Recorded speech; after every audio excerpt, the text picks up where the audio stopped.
यह ज्योतिर्लिंग मध्य प्रदेश में पवित्र नर्मदा नदी के तट पर स्थित है। इस स्थान पर नर्मदा के दो धाराओं में विभक्त हो जाने से बीच में एक टापू सा बन गया है। इस टापू को मांधाता पर्वत या शिवपुरी कहते हैं। नदी की एक धारा इस पर्वत के उत्तर और दूसरी दक्षिण होकर बहती है। दक्षिण वाली धारा ही मुख्य धारा मानी जाती है। इसी मांधाता पर्वत पर श्री ओंकारेश्वर ज्योतिर्लिंग का मंदिर स्थित है। पूर्वकाल में महाराज मांधाता ने इसी पर्वत पर अपनी तपस्या से भगवान शिव को प्रसन्न किया था। इसी से इस पर्वत को मांधाता पर्वत कहा जाने लगा।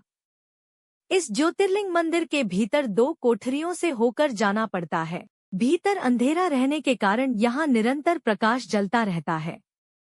ओंकारेश्वर लिंग मनुष्य निर्मित नहीं है, स्वयं प्रकृति ने इसका निर्माण किया है। इसके चारों ओर हमेशा जल भरा रहता है। संपूर्ण मांधाता पर्वत ही भगवान शिव का रूप माना जाता है।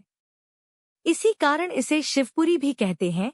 लोग भक्तिपूर्वक इसकी परिक्रमा करते हैं। कार्तिकी पूर्णिमा के दिन यहाँ बहुत भारी मेला लगता है। यहाँ लोग भगवान शिवजी को चने की दाल चढ़ाते हैं। रात्रि की शिव आरती का कार्यक्रम बड़ी भव्यता के साथ होता है। तीर्थयात्रियों को इसके दर्शन अवश्य करने चाहिए। इस ओंकारेश्वर ज्योतिर्लिंग के दो स्वरूप हैं।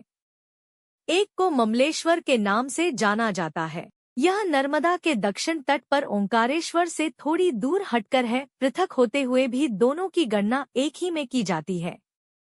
लिंग के दो स्वरूप होने की कथा पुराणों में इस प्रकार दी गई है। एक बार विंध्य पर्वत ने पार्थिवर्चना के साथ भगवान शिव की 6 मास तक कठिन उपासना की।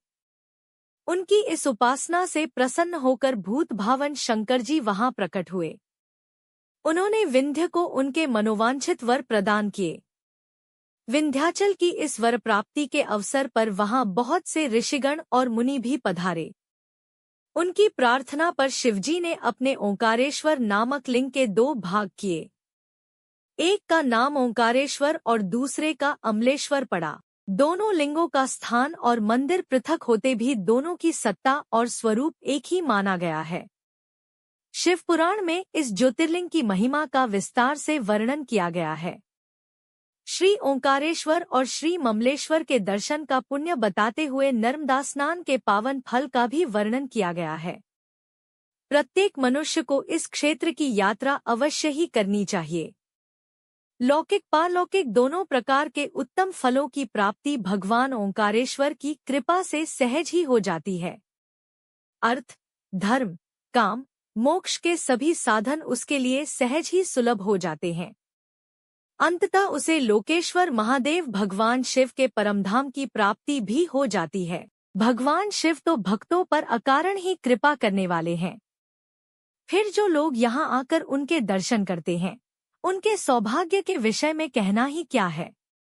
उनके लिए तो सभी प्रकार के उत्तम पुण्यमार्ग सदा सदा के लिए खुल जाते हैं।